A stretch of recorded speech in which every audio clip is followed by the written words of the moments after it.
Hello to you all. Heart now is Spurs. It's myself and it's Kevin Dennis. How we doing, Kev? Not too bad, mate. How you doing? Bit late tonight.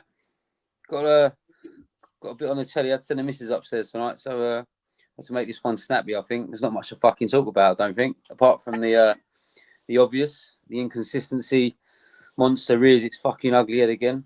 Sorry, man. Yeah, I was a bit late today, man. I was in work, so it was a bit of a nightmare. Yeah, normally dunking fucking cookies in a fucking cup of tea this time of night, mate. But no, all good, mate. All good. Did you go yesterday, Matt? I did go yesterday, mate. I sold my tickets on the exchange, and but Lou didn't sell Holly's, and Lou didn't have Holly's. So how it worked is I just went in on Holly's ticket, but I wasn't planning to go, you know. But yeah, what do you think of it, Kev? Like what do you think of the whole thing? You know, like from the lineup through, like what do you think? First half, second half, how do you think it went? I'll be honest. I went Roma on Thursday. Did you go Roma as well? I didn't go Roma.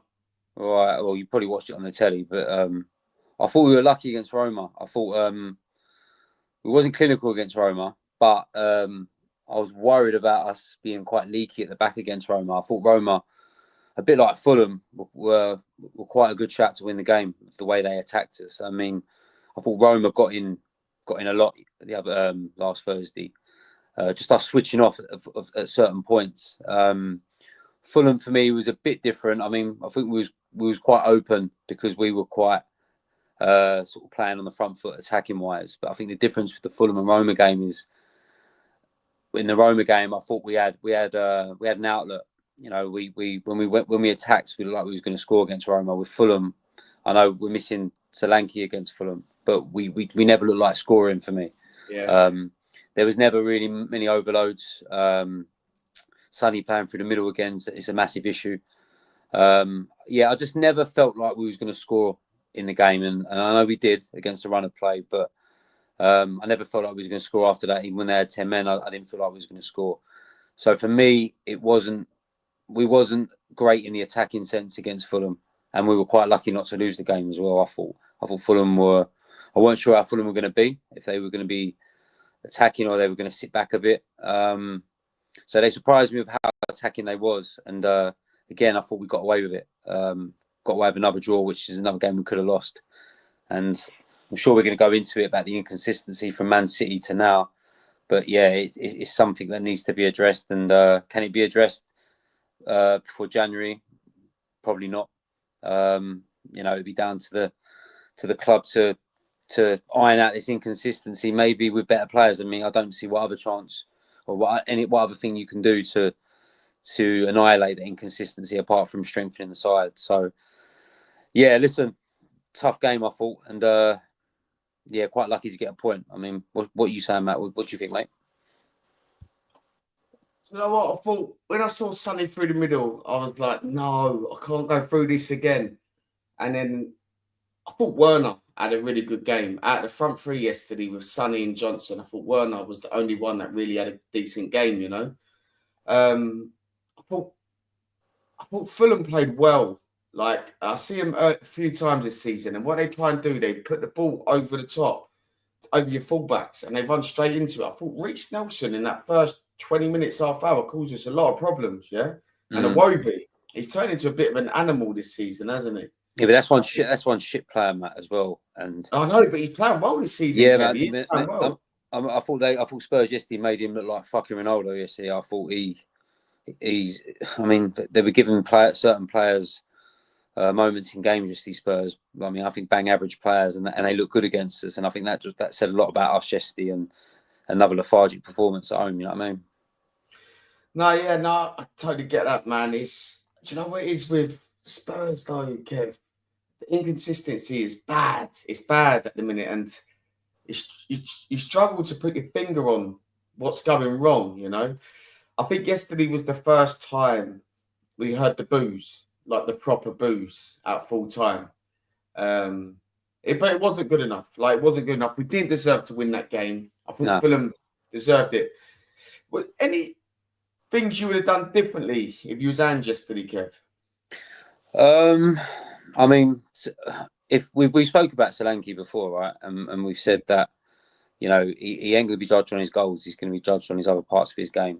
And yesterday, for me, showed that not only was we missing his goals, but we was missing his hold up play, his pressing. Sonny does it; he goes and presses the keeper, but Solanke does this thing where he sort of cuts the angle off of the keeper of which way he wants to play, and he forces the keeper to play a different way. I mean, that's the way they're coached now to go and press a goalkeeper. But even times of just sticking it into feet in the box, we lacked that massively yesterday. So that was a massive miss.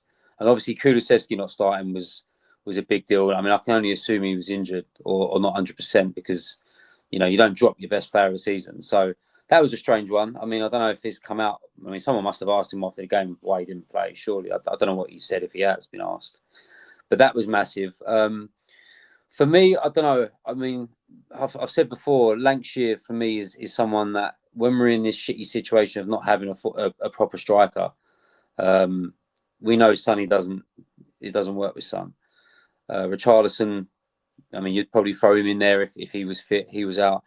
So the Lancashire thing was a thing for me. Okay, maybe I wouldn't have started him, but I definitely would have brought him on early in the fucking 94th minute.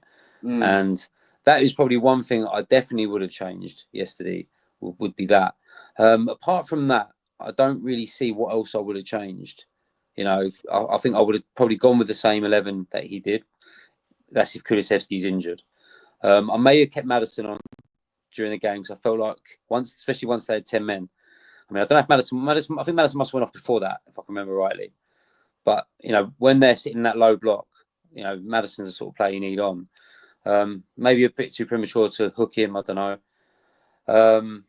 I don't know. I mean, the whispers in the pub again are the same thing. It's Angie's in-game substitutions and tactics. But apart from the Lancashire thing, I don't know how much more would have changed. Like, what are you saying, Matt?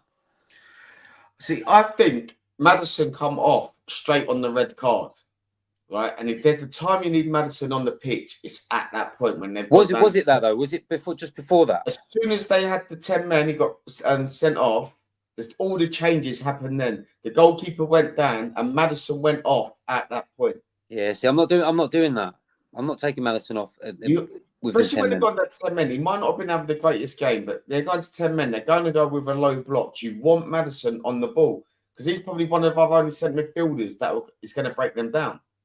Yeah, you see with 10 men when they were sat in, you could see it become the same thing of, let's go wide, let's go into centre midfield, let's go wide to the other side, let's go back to the fullback, let's start again. Like, how many times he went back yesterday? I'm surprised he ain't doing his fucking nut on the side, especially that we had the man advantage.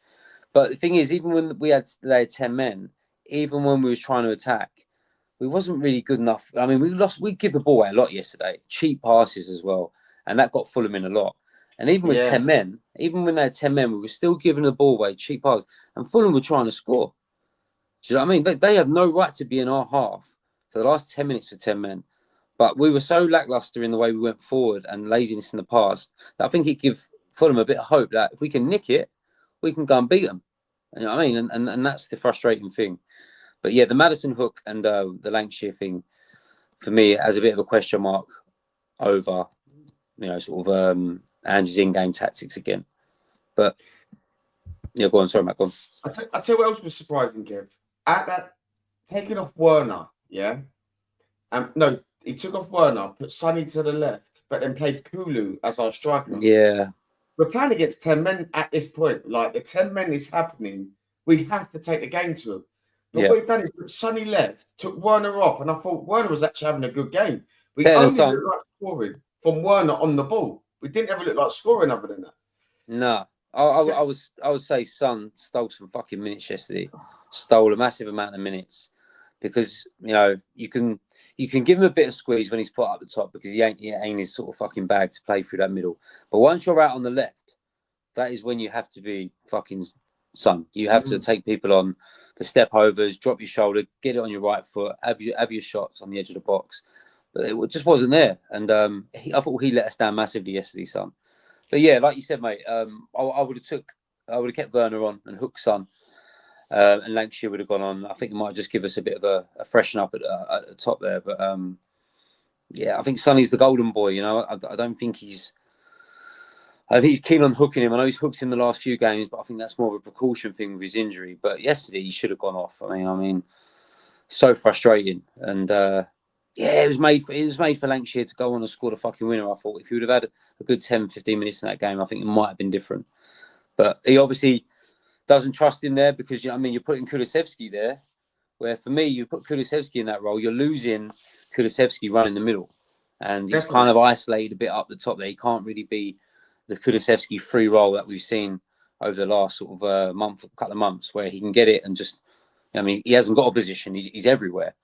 And he just didn't have that freedom to play yesterday, Kulusevski. And I think that was a bit of a letdown. So, yeah, I think, you know, I don't think there was enough trust in Lancashire yesterday. So I think that's where Ange is with him, which is a shame because I'm hearing rumours today of, I mean, like good sources within the club that Solanke is out for 6 weeks. So, you know, I mean, you've got 6 weeks now. So what do? Do you give Lancashire the minutes or do you go and put Son up top? Because if you put Son up top for the next few games over Christmas and we don't win these games, I think, I mean, I don't want to say it because I had a 50 quid bet with my mate yesterday that Andrew last the season, but it's a results-based business. And if he doesn't pick the right team and get them going and pick up results, he's on the chopping block. Yeah, so Sonny, like he's our boy, and so we're always going to try and back him. But I'm losing patience with him, Kev. When was the last time, even when he went out to the left-hand side, when was the last time you've seen Sonny beat his man? Yeah, no, that's what I mean, mate. He don't take people on anymore. And I mean, where else you play him? If that goes out of his game, where else do you play the bloke? And this is the thing about giving him another extension for his contract. It's like, I know, I always seem to think there's some things behind things. And obviously we've got the Korean boy coming in January. So, you know, is he staying around to bed him in for a bit longer? I don't know. I don't know. You just can't tell me on Son's performances this year that he deserves an extension on his contract. And because his best attributes are not there anymore. And you're taking up someone else's spot who's maybe a youngster or someone like Werner who's trying to earn a contract at the club. You're sort of taking away minutes from players like that and, you know, giving these players the minutes that they don't deserve because of the name and because he's a captain. Yeah. I mean, that's a frustrating thing. So, I don't know, football's funny because, you know, all it takes is Son to have a couple of good games left, start getting his scoring boots back on, beat a player, and it could all change. But at the moment, if you're judging us on it now, you know, Sonny is stealing minutes for me, and something needs to be done about it, I think. So if you had to go, Kev, for Spurs man of the match yesterday, who would it be? I don't know. Forster made a couple of good saves, didn't he? I mean, that one was strong hand. He tipped one over as well, didn't he? I mean, Forster probably for the shit he's come under. I thought Werner was good as well, to a point. I thought Pape Sarr got around the pitch quite a lot. Actually, I'm impressed with his energy. I think you don't have his energy in there. I think you lose a lot in that midfield. So I'll give it to Forster just because of the shit he gets, and I'm one of them that gives him shit as well. So just for the amount of shit he's probably getting in the last few weeks, I'll probably give it to Forster. And if he's listening, I hope it fucking builds his confidence up because he's going to need it. He's going to need it against fucking Chelsea, Liverpool and Rangers and all that. Do you know what I mean? But the boy's got a mistake in him and he needs them good saves. You know, I want him to make these good saves because I need confidence. Yeah, I mean, he's going to be so important over the next sort of 6 weeks or so. And once he starts flapping and dropping in his net like fucking Aurelio Gomez did, do you know what I mean? We're fucking banging trouble. So yeah, I'll give it to Forster just for the shit he gets. I'm with you. I'm with you on Fraser Forster. I think if it wasn't for him, we could have been 3-0 down at one stage. And I think he's come in, and there's a lot of people questioning him to come in. The only thing with him, I don't trust him with the ball at his feet at all. No, I think you're right. Do you know what, Kev? It's like you playing with a size 1 football. Yeah, the ball looks so small at your feet. Yeah, where can you imagine him? He's playing with a size 5 football. The ball looks like a marble. Yeah, it's true. He's a big fucking lad, isn't he, as well? You expect at corners for him to come out and catch a lot as well, didn't he? But he come out flapping at one yesterday. But I think Fraser Forster was definitely man match for me. Dick of the day then, Kev. Dick of the day. I don't know, maybe Son. Not for just performance. I thought that chance, it was in the first couple of minutes. I mean, I haven't watched the game back yet. I mean, I was there, but I haven't watched it back. But Son had that chance where he could have scored early doors, and he was straight to the keeper, if I remember rightly. I mean, they're golden chance. And like I said before, this team, if it's going to play the way it plays, and it's going to, I mean, he's not obviously not interested in keeping clean sheets. He wants to outscore his opponents. We have to be clinical, with the chances we have, and we can't afford to miss one-on-ones, especially with probably still one of the best finishers in Europe in a one-on-one situation. So maybe I'll give it to Son just for his shit performance and maybe missing that chance. You? I'm going to give it to Brennan Johnson, mate, dick of the day. At not one stage did he try and take on his mark. I think that Robinson had him in his pocket all game. It was only that little chip from Werner that Johnson actually got a touch of the ball. But I think Robinson had Johnson in his pocket all game. Every time that Robinson, though, he's a fucking good defender. I'll tell you what, someone will have him. Someone snap him up to him. Do you know what, though? The stamina on the boy, because he's up and down all game. Yeah, he's good. I am going to give it to Johnson because I know he's like 10th goal this season.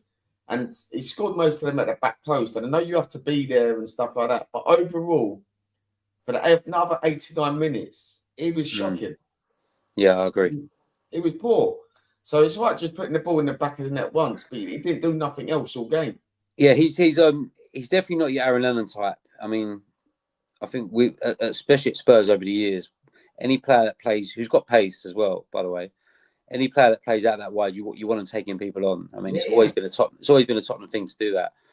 But yeah, for how quick he is, he doesn't take anyone on. It's like he's never been coached to beat anyone, but he does get in the right places for the goals, and I think he's definitely been coached by that at Spurs because that's how he scores a lot of his goals. Yeah.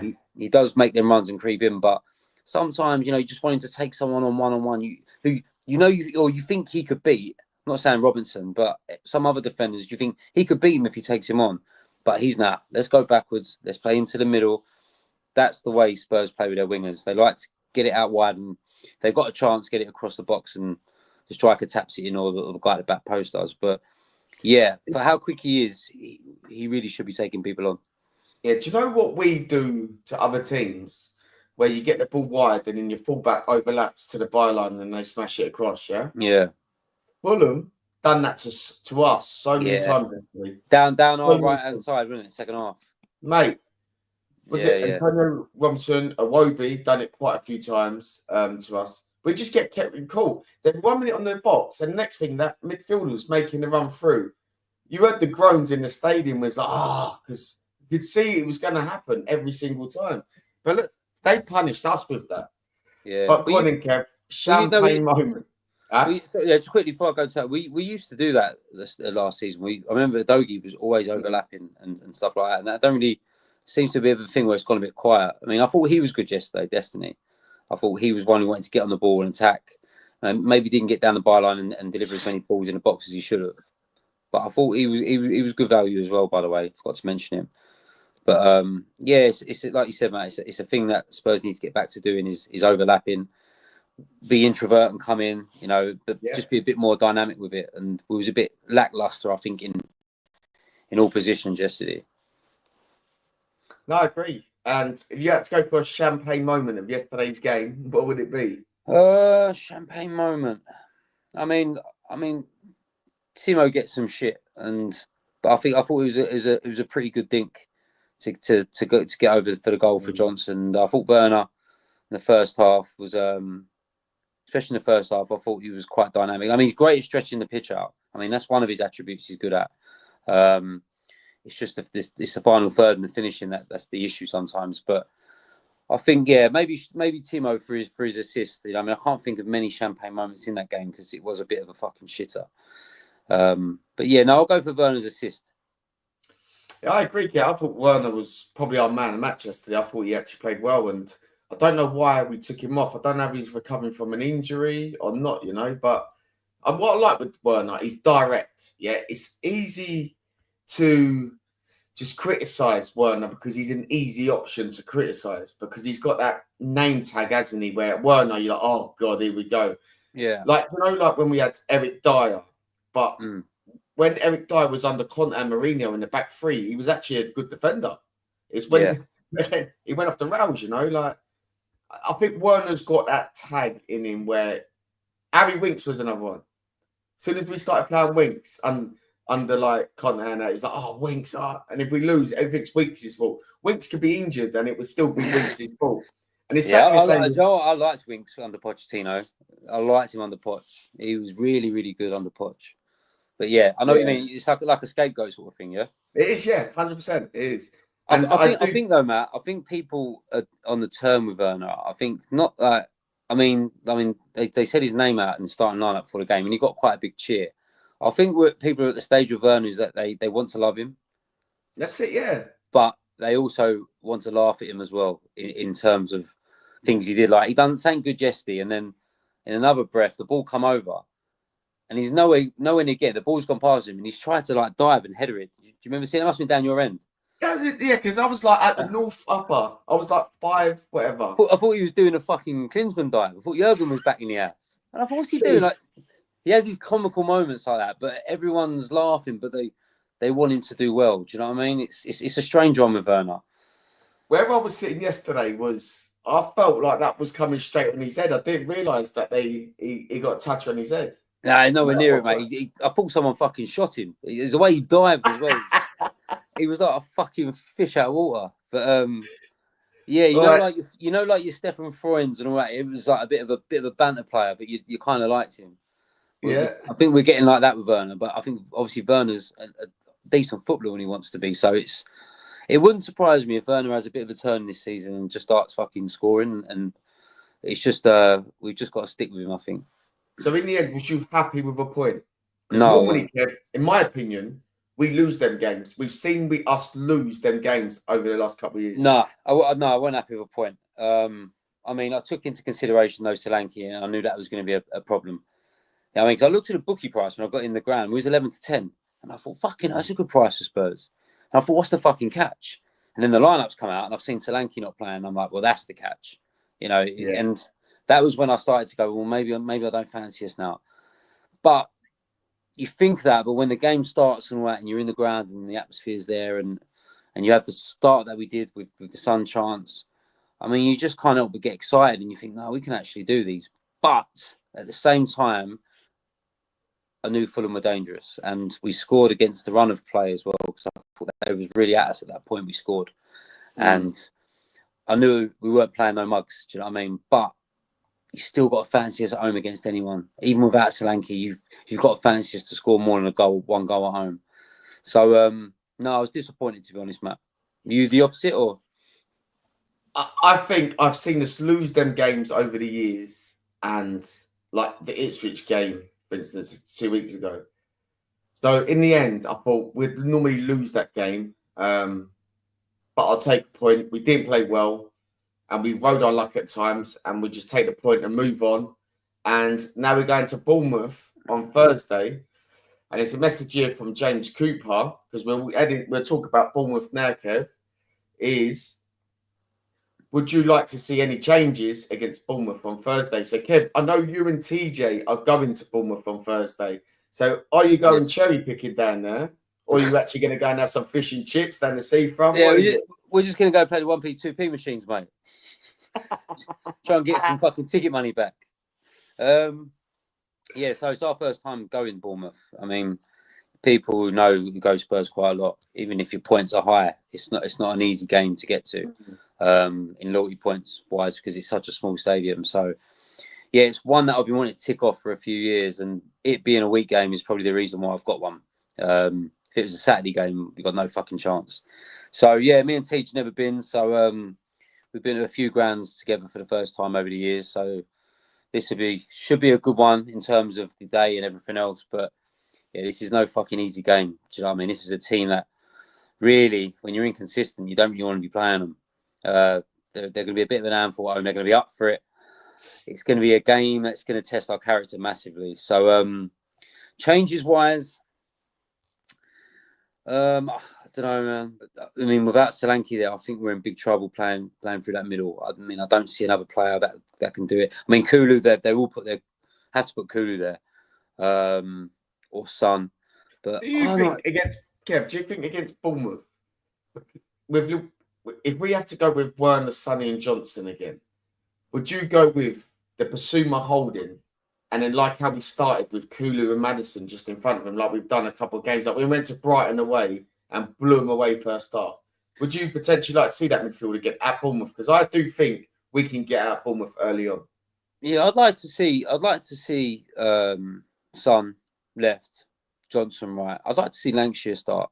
I mean, Kulu for me has to play in behind. It has to for me.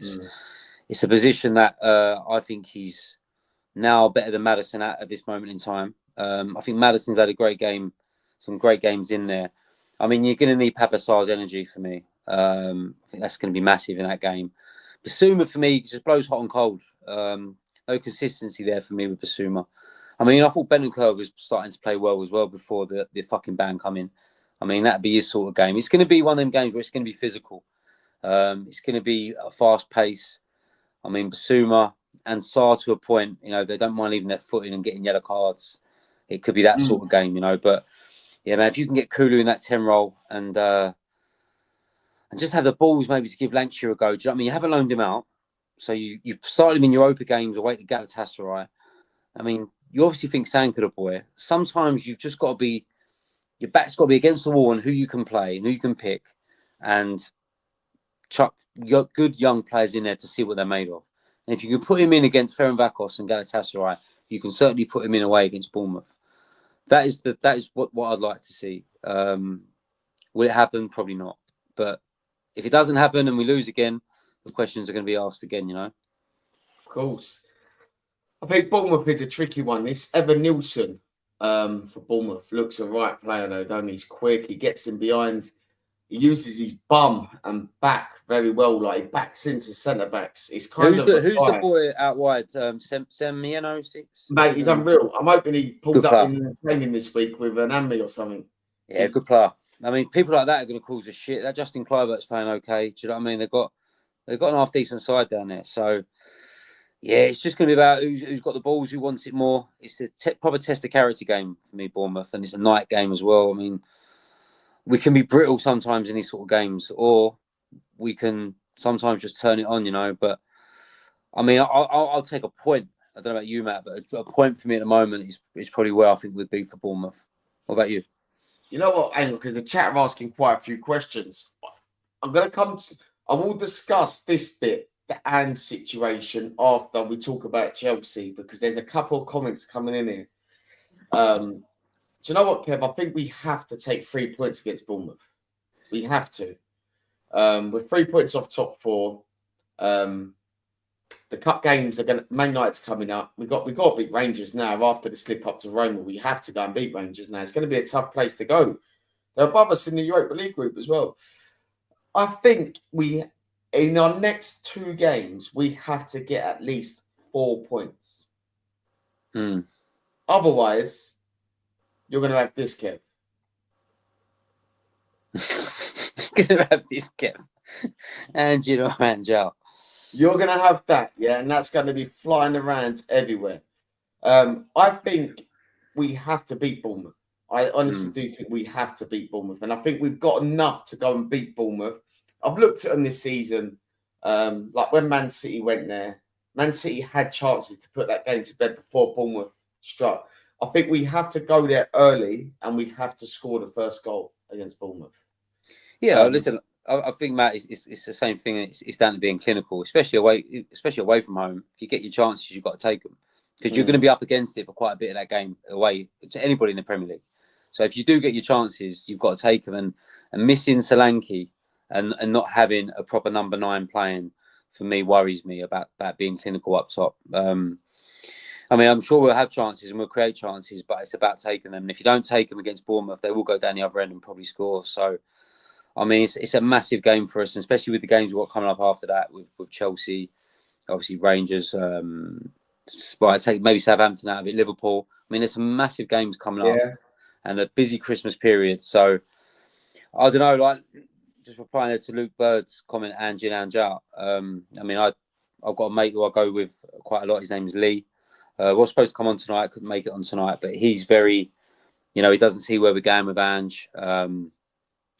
My argument is that he has to be judged on league finish, and if he can grab a trophy. You know, if he can't do any of that, if he can't win a trophy and he can't finish any higher than we did in the league last year, I think you then got to ask the question.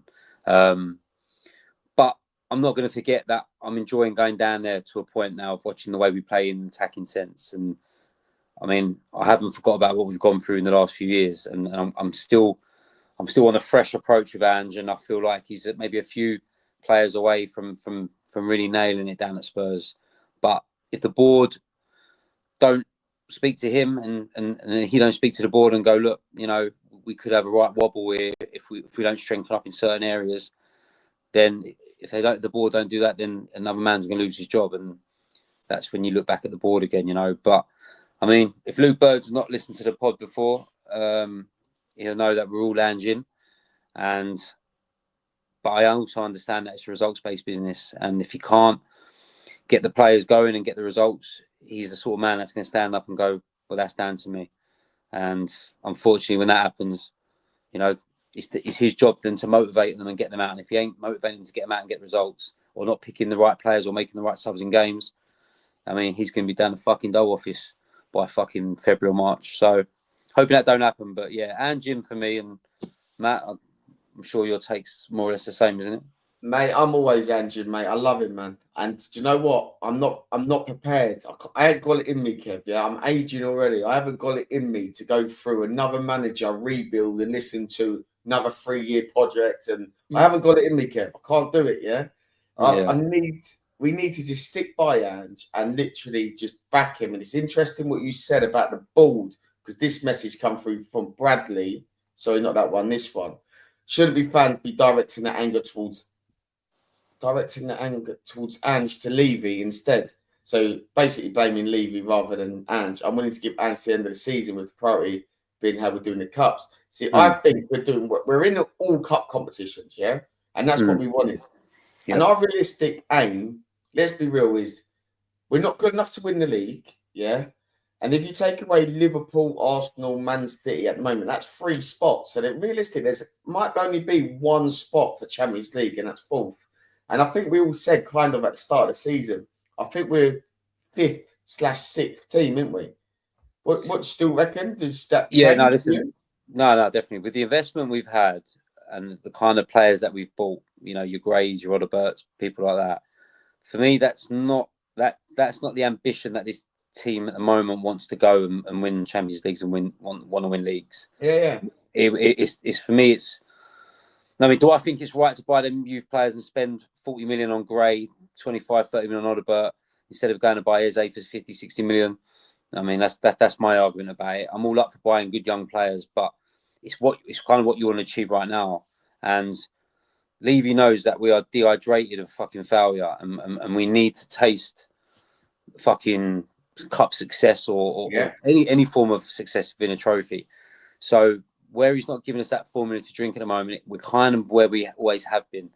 We're being a bit penny pinched on buying proven talent, and we're doing the whole thing of let's buy young, let's hope they get good.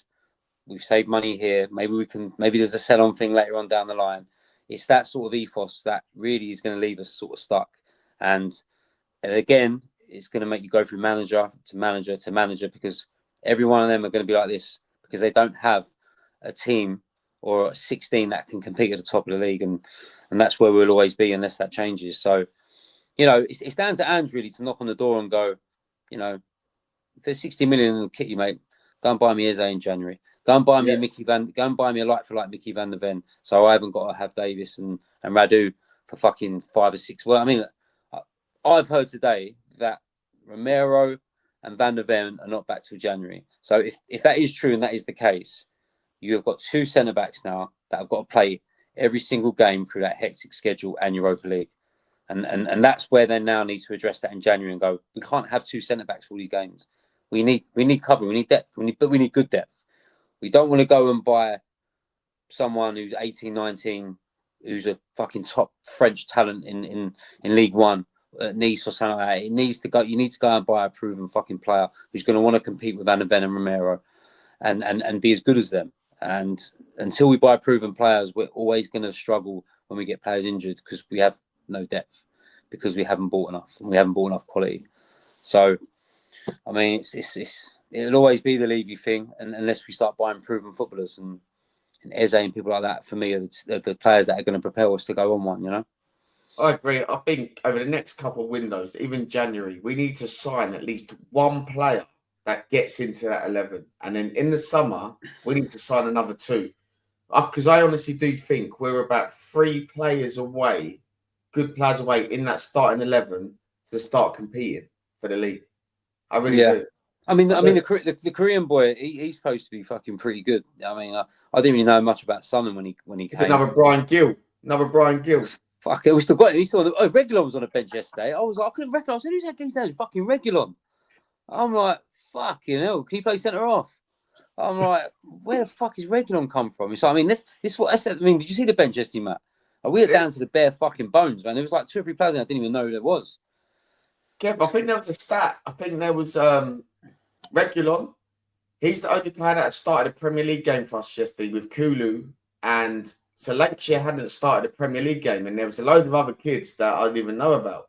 I think there was one more. So it was Kulu, Regulon, and there was someone else. Yeah, you had that guy that we found in the under-18s, didn't you? He was on there. Barnett, Lucas Barnett. But he hadn't started a Premier League fixture, had he? No. I think there was only 3 players yesterday on the bench that actually started a Premier League game. What about Bergvall? Bergvall started. He ain't started a Premier League game, is he? I'm not sure. I don't know if it was Bergvall. But Regulon was 2022. Oh, is it? Yeah, that's mental, man. I don't know how he's still there. Fucking hell. What's he doing? Don't know, mate. It's madness, isn't it? Yeah. But so as we go on, to James Cooper's mentioned, we've got some hard fixtures in December, and you're right, and they're coming thick and fast. So we've got Bournemouth away Thursday. Kev, your big derby, mate, the one that I'm probably with you as well on this one. I can't stand Chelsea, and mate. I Number one. probably hate them more than I do Arsenal. And I'll tell you one of the reasons why it's because we can never beat them, and they frustrate the life out of me. What's going to happen Sunday, Kev? Yeah, number one hate for me. I mean, I don't hate anyone more than Chelsea, and that, I mean, that's aspects of every single thing about that club. I mean, there's a fucking severe hate for me from them. But I don't know. You know, Romero and Van den Ven back would have been perfect, or even one of them back, which I hope happens, but I've heard it ain't. No Solanke, that's a massive problem. Kev, sorry, mate. Solanke, I've heard that he turned up for the game yesterday, and he just got turned away because he was ill. Yeah, I heard that as well. But I've also heard I can't name the person who said the news, but I'll tell you off when we come off this, though, Matt, and you'll know that I'm telling the truth. This person said that Solanke is out for 6 weeks. So if it ain't true, then I won't listen to this bloke ever again. Do you know what I mean? But this is coming from someone. This is coming from someone rooted into that football club, and that scares me. So if that's the case, if we're playing the same sort of 16 that we've got now, and you're taking that into Sunday, then I mean I feel like we're going to lose. I mean I don't fancy us at all against Chelsea. I mean they're playing well. Let's not be fucking thing about it. Do you know what I mean? They're playing well. So with Solanke against Roma, he opened up his groin, didn't he? He went down for a little bit. Do you think it's anything to do with that, with his groin? Because against Bournemouth last year, Kev, he didn't miss a game. He's come Spurs, got injured on his first week, and now he could be out again. Fucking curse of Tottenham as well. Do you think Ange is overtraining these? Because why do we always get hit with injuries? Yeah, I couldn't tell you. I mean, you've got to think about the way we play. I can imagine the training is pretty fucking. I mean, they've got to be fit to play the way we play. So yeah, it might be a thing. I mean, that's something they have to address. I mean, if the physio's fucking, there's a queue outside his door. I mean, questions have got to be asked of why we're getting so many injuries. And but even the Odegaard, I mean, he got injured, fucking come back for a bit, couple of weeks, he was fucking out again. No. Now I see him on fucking crutches yesterday. It's like, I mean, what is going on? But yeah, the depth is worrying at the moment. I mean, we've got some injuries. Do you know what I mean? Let's not cover it up. We've got some bad injuries, and we're trying to deal with it. But it's the bench. If it ain't going right in the game, it's the bench you're looking at. You're like, There's nothing on that bench for me, apart from Lancashire. Nothing on that bench for me that thinks, well, do you know what, this guy can come on and change it, you know? So, yeah, if you're asking me now for a Chelsea prediction with the team we have now, yeah, I mean, I'm for fancy as fucking losing 3-1 or something like that. Yeah, I'm going to pretend I'm going to mute that part out, mate. Yeah? No, I don't fancy it at all, man. I'm just being a realist of it. I mean, we owe them fucking one for last year, but we would need our best team to fucking smash them, and we don't have that. I think with Chelsea, they're so dangerous on the counter now. They've got the players there, like if Neto and Madueke's on the wings and with Jackson up top, I think they just put one ball over the top, mate. They're through because you look how easy Fulham got through yesterday down the channels, you know. Yeah, you got Palmer putting fucking strings in there as well. Do you know what I mean? Don't forget about him. I mean, that's another one who's going to cause us problems. I think our way to beat Chelsea is obviously keeping a clean sheet, but I mean, I think we can go at them. You know, at the back, their defence. I think we can have a go at them. I don't think they're that great in defence. Are you there Sunday? Are you there Sunday? Yeah, got a few on the go now. Bournemouth. Yeah, I'm not doing Rangers though. Rangers is one we're missing, which is unfortunate. But yeah, we're going to quite a few over the next. So it's going to be a busy period for us. Southampton away is another one. So, I mean, we piss and moan about them so much, but I still go and spend a fucking 500 quid before fucking Christmas going to watch them. Do you know what I mean? So, it is what it is, mate. Come on here and piss and moan on a podcast, but we'll fucking still be there. Do you know what I mean? Mate, I fancy 1-1, 2-1 Spurs against Chelsea. I'm going to go with it, man. I've got with this team? Now, do you know what, though, Kev? I'm going to throw it out there, mate. You know I'm so critical of the atmosphere in that stadium. There's so many keyboard warriors online that come out and just chat rubbish about Spurs this, Spurs that. They just sell their tickets straight away. These fans don't want to go to the stadium, yeah? They just sit on their armchair watching Spurs and they slate the team. But what needs to change is the atmosphere in the stadium. There's no point just keep blaming this team. You see Liverpool played Man City yesterday, yeah? Liverpool made that place so hostile for Man City. Every time they touched the ball, there was whistles around the ground. We make it so easy for away teams to come to White Lane. Yeah, no. Do you think that? I agree, especially the clubs like the games like Fulham and your Palaces and Ipswich and stuff like that. No one gets going in there.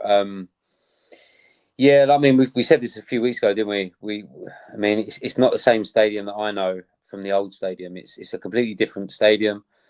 Yeah, I mean, I've only ever been in there with my son now, and I feel like it's that kind of stadium. It's very family orientated.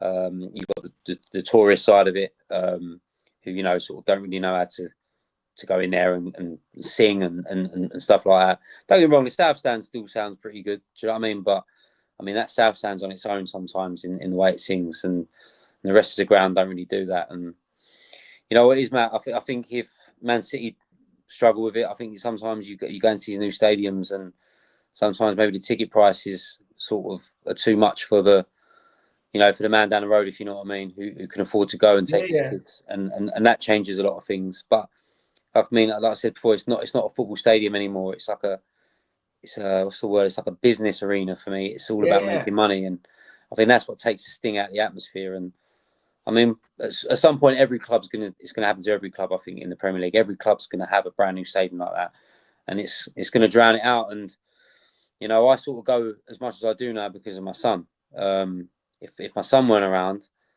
you know, I don't want to sound like I'm a fucking disloyal supporter, but I'd really struggle to go down there, and I can see why a lot of my older mates, sort of mates that are in their 50s, 60s, have now decided that they've had enough of it, and it ain't the same anymore. And I get it, I understand it, because we was high in White Hart Lane, and no matter where you sat in White Hart Lane, the old White Hart Lane, the atmosphere was everywhere, you know, and that's what that club's missing at the moment. And it is what it is. It's the day and age we live in. It's a shame. If you go to home games and you don't like the atmosphere, try and get away tickets, because when you go away, that is when you get the atmosphere and you get the real fucking supporters. So yeah, definitely. It is what it is. But I understand you go in there with your kids and all that, and it is that sort of place now, I'm afraid. See, I think the easiest way to beat Spurs is ride the storm, slow the game down, go through a couple of injuries, proper time waste, and they know they'll get chances because we just lose our patience, yeah? Yeah. Why don't that stadium from the first minute get on that ref's back from the goalkeeper's time wasting or players going down? Why do we always do it in the second half? Yeah, I don't know. I mean, I feel like sometimes that stadium takes something to warm it up. You know, it takes a. I mean, when that red card happened, I mean, I started fucking hearing the "Come on, you Spurs" like it was Yeah. White Hart Lane. Like, you know, sometimes I remember being in White Hart Lane, the old White Hart Lane, and when that ground sung "Come on, you Spurs," it fucking went through your body. You could fucking feel it. And that when it went down to 10 yesterday, it was the first time that everybody started singing at once. And I'm talking about all sides of the ground. But it took that, and sometimes it shouldn't take that. It should be like that from the off, and it should be like that all the way through. You know what I mean? You got Fulham, the Fulham section singing, "Is this the Emirates?" and all that. Like, I get embarrassed by that. I get embarrassed by that.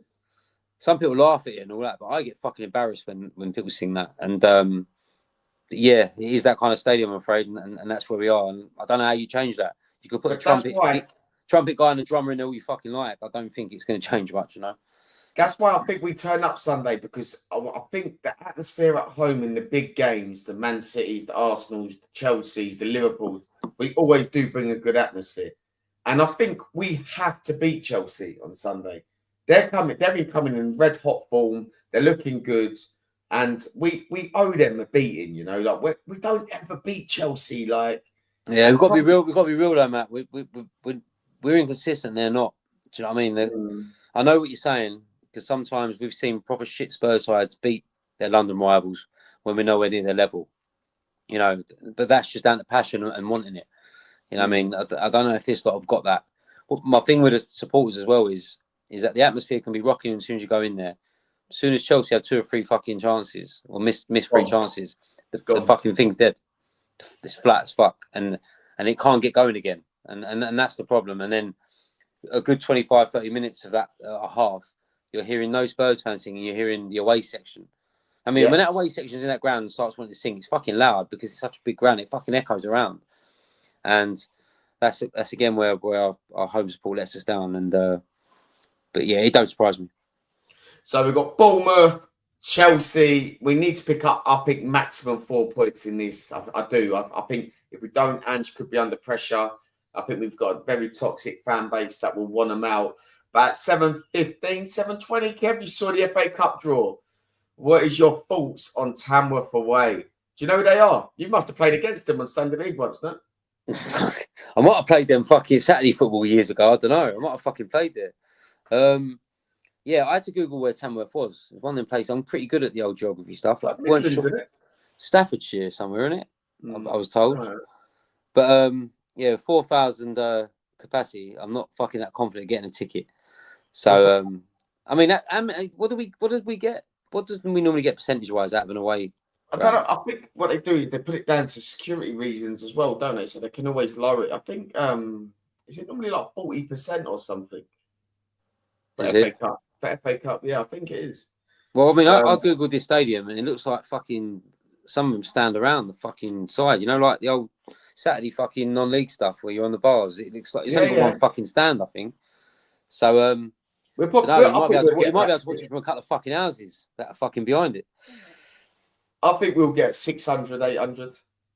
Yeah, no chance of getting that. And everyone will want to tick that off. Unless it's on a Monday night or a Friday night, you might have half a chance. But if that's a weekend game, fucking every Spurs fan I know that who's got the points will go to that. Because when you're ever going to go Tamworth?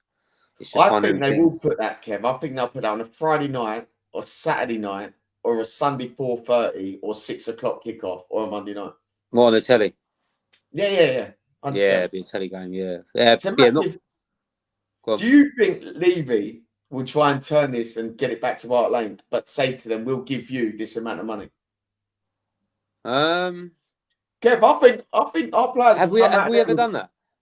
No, but I think it's something that I think Levy would ask them 100%, because they'll make it help them out, wouldn't it? Massively. Yeah, it helped them out. Fuck me, I don't know how many people live in Tamworth. I mean, I don't think that's what that fucking town is. But yeah, it wouldn't surprise me if it happens. I don't know. How's that work with our loyalty points if that happens? Well, that's what I'm thinking. If it comes on, we might get about 10 loyalty points for Tamworth. Yeah, fucking switch it around, Levy. But no, listen, anyone's listening to this and have got the points and they're not interested in going for whatever day it is, get in touch because look after your boys on here, mate. I'll definitely have your ticket. We'll definitely have them. Yeah, definitely. So yeah, if anyone's listening and ain't going, give us a shout. There's a couple of messages on here, Kev, and then we'll shut it down, yeah? Old Luke is saying, who would you sign and sell based on the seasons and results so far? Who would I sign and sell? You Listen, love Eze, don't you? Eze in January. Yeah, I mean, I'm a massive fan of Eze. I really am. And I just think, I mean, it's quite stacked in that midfield. But are you talking about in January or in the summer? Let's go with January. Yeah, we definitely need some cover at the back. I mean, I can't go out and tell you who's a Mickey Van der Ven like player that it's realistic to get. I mean, that might be one for the scouting system, but we definitely need cover at the back. Eze's one I'll get in to sell in January. It's a tough one to sell in January. The Richarlison I'd fucking sell in January. Don't know about you, Matt. Listen, Kev, it'd definitely go. I like Richarlison, yeah, but I'm just thinking of funds. Thinking of funds. Raise the funds. Kev, I can't even count on my two hands how many games that's geezer's played in the last year. Yeah, even more reason to bin him, Matt. You can't even get fit. Do you know what I mean? James Cooper's thrown the name out here, Kev. Cooper from Wolves. Yeah, nice, tidy player. I like him. He's quite energetic. He's quite a good player. He seems to be involved in games. He plays in like a 10 role though, doesn't he? Yeah. He's not a striker. He plays just behind, doesn't he? I think. Do you think we could potentially play him off the left? Yeah. Well, it's the Sun thing again. I mean, I would have sold Sun in the summer. There was nothing for me that I wanted to keep Sun. I think maybe keeping Sun is holding us back from maybe improving someone out wide, buying someone out wide. Who's I was all up for having Neto at one point. I don't know if he was ever linked to going in for Neto, but he was the sort of player I've really fancied at Spurs. I mean, I just want someone with a bit of pace that can beat people. I agree. Sun can't do that for me, but again, you take Sun's finishing out of it, but he's also got to get in the right positions to finish, which is another thing that he doesn't really do as much anymore. So if I had to take one out, maybe I'll get rid of Sun. I mean, I'm not a fan of Sun at all at the moment. I tell you what winds me up with Sonny. He's a chicken. He's an absolute chicken. Proper shit ass, mate. Don't want it. You put him in the 50-50, mate. He's shitting his pants, mate. He don't want to know. Eriksen used to be like that. That's what used to wind me up about Eriksen. Listen, I know not every player's got that in them, but there's sometimes with Son that there's a ball there to be won, and all you got to do is just be a bit brave and put your foot in, and he doesn't do it. And my mate makes a good point every time he plays. Do you remember when he got his face smashed? Was it last year or year before? He got his cheekbone. You remember he was wearing a mask? Yeah. Like he was a bit of a pussy before that, but he still had a bit about him. But ever since he's had that smash in the face, I feel like he's not interested in getting physical with anyone. And he must be so easy to defend against. Once you get him on the foot, it must be so easy to win the ball off him in terms of a physical battle. So I'm not into them chicken shit players whatsoever. I mean, if you don't want to put a tackle in for me, then I'm not fucking interested. But if you are going to put a tackle in for me and you're going to trap back and you're going to fucking lunge in and win the ball when you have no right to do it, I mean, as a Spurs fan being down there for years, we love them sort of players. And yeah, no need for shit houses. No way. You're right, mate. We need like Jose Dominguez back. Yeah, mate. Jose, he didn't mind, mate. I was there for his debut, right, against Derby County. And when that geezer fucking got on the pitch, mate, fuck me, I must have been about 13. And straight away, the old man, I want Dominguez on my shirt. Fucking started singing, ole, ole, ole, Jose. They're the sort of players like him, Raw Fox, Aaron Lennon. I mean, Spurs just love Ginola. Spurs just love players that take people on, excite them off their seat. Some don't do that no more. So it's just like, my wingers need to do that for me personally, I thought you'd have gone for Ian Walker, Kev, because you had like an Ian Walker haircut back in the day, didn't you? Mate, I used to star myself on Ian Walker, mate. Fuck it. He wasn't even that much of a good goalkeeper. He was just a good-looking bastard. Do you know what I mean? Yeah, I tried everything like Walker. Proper legend. We need to get him on here, actually. Who? He's on Ian Twitter. Walker? Yeah, he's on Twitter somewhere. I need to track him down. I see old Stuart Nevercott's on Facebook. Oh, is he? Yeah, mate, we have to go on to old Stuart Nevercott.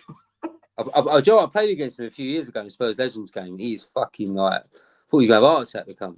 But the best thing Nevercott ever did, and Spurs fans our age will know this, was the assist for Jurgen Klinsmann's scissor kick against Everton. It was off Nevercott's flick up. That's the best thing Nevercott ever contributed to football, because other than that, he was fucking bony. Well, Kev, it's coming on 10 p.m, mate, so we'll call it a night. But listen, before you go, Matt, before you go. Go on, yeah. Been a lot on the socials this last couple of weeks about Jamie Bradley's fight, 7th December at York Hall. So just a shout out for that. I met Jamie yesterday, got me tickets off him for Saturday's fight. Spoke to a few boys in the coach and horses going down there, and there was a fucking army of Spurs fans going down there. I think he sold over 200 tickets. So your call is going to be fucking caked in Tottenham. So if you haven't got a ticket and you still want one, just contact him on Instagram. Come down with us. I'd say I'd buy you a beer, but I probably won't. I'll probably ask you to buy me one, because I'm just a poor little weirdo who stands on the back of the shelf. So get down and have a beer with us, and get on to Lee's 40th after and have a good night. So yeah, really looking forward to the fight and watching Jamie win. So can't wait. Kev, Luke Bird, when's the next live? Do you want? What's your live, didn't you, Matt? What's your mate? I'll happily do one on Friday if someone's up for it Friday after the Bournemouth game, and I don't know how you'll be feeling after Friday after another away day. I'll be up for Friday if anyone's on it. Yeah, I don't know. Yes, well, I think Lee's back from America this week, so maybe if me and TJ are down there, maybe you can get together and do a Thursday night. Yeah, or run it on your own, Matt. I reckon you've got the minerals to run live on your own, mate. Running that stain, Kev, man, pushing on a bit, mate. You know. Yeah, no, I'm up for that anytime. Luke, hopefully Friday, mate. We'll try and put something out there on the socials, mate, and hopefully Friday. If not, it will be, I'm going to say, next Monday, only because Chelsea's on Sunday and a few of us will be on the biz. So I'm definitely going to say, yeah, be next Monday. Yeah, it'll be a big weekend this week on the old juice. Fucking hell, going to be put a right dent in it this weekend. You're on a mad one, Kev. Well, you got Thursday night, Thursday on the piss, Bournemouth. Friday, recovery day. Saturday we got the fight. Sunday we got Chelsea. So yeah, mate, I'll be hanging in the fucking wardrobe and a coat hanger, mate.